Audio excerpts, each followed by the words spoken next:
So ngayon meron tayong kakabuild lang na Tamaraw Hilux. Ito build package natin para sa client.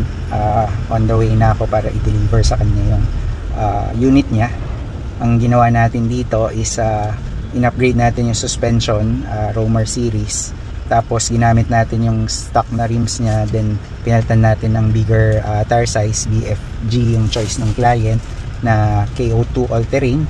Tapos nilagyan natin ng mga basic upgrade essentials natin, like for example ito yung type C na charger kasi wala man lang mapagsaksakan ng cellphone para mag-charge.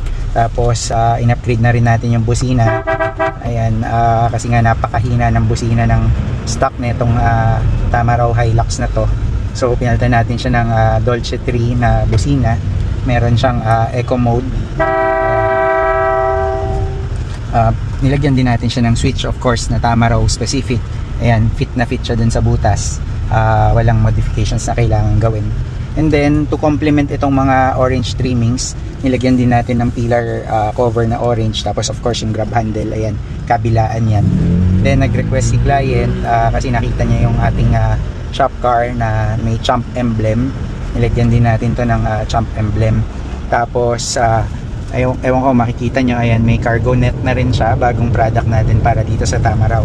Then dun sa engine bay naman, nilagyan natin siya ng engine cover kasi nga nakalitaw yung bituka ng makina.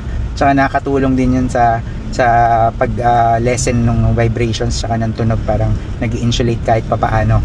Then also yung hood lift damper na hydraulic para hindi na mahirapan yung kliyente natin na mag-angat at baba ng kanyang hood. So now we're on our way, i-deliver na natin itong brand new unit niya para makita na nung client kung ano kinalabasan ng setup natin.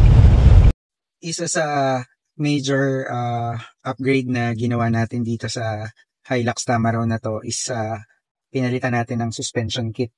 And isa sa major noticeable difference na mararamdaman nyo kapag nag-upgrade kayo ng suspension, sobrang laki ng improvement sa ride comfort. Hindi na siya ganun katagtag. Although syempre yung likod may pagka matagtag pa rin ng konti dahil naka-design naman talaga ito para pangkargahan.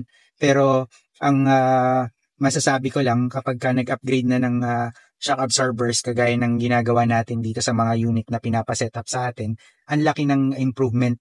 Nababawasan na yung tigas ng tagtag, yung talbog niya nalilesen, mas controlled na yung galaw ng suspension. So napakalaking bagay na mapalitan ng suspension yung Tamaraw kung gusto nyo ng kahit papaano maging komportable yung experience nyo sa paggamit.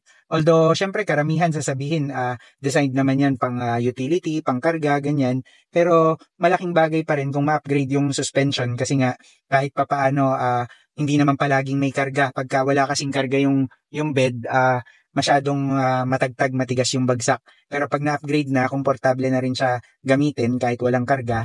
So I would suggest na ito yung isa sa gawin ninyo at pag-ipunan kung magkakaroon kayo ng Hilux Tamaraw. Napakalaking bagay at saka meron tayong package niyan. Mag-message lang kayo sa amin.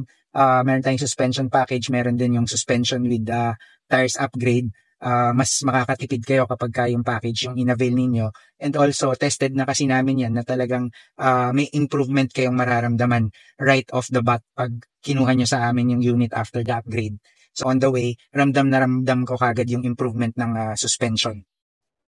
Ito, nasa EDSA na tayo on the way. Mapapansin mo talaga kapag ka nag-upgrade na ng suspension nitong Tamaraw, mas less forgiving na siya sa mga lubak. Alam naman ng lahat itong EDSA, grabe, ganyan yung kalsada kasi nga dahil sa mga dugtungan, sa mga uneven surfaces, sobrang tagtag. Pero since na-upgrade na natin yung suspension na itong unit na to, very forgiving na siya.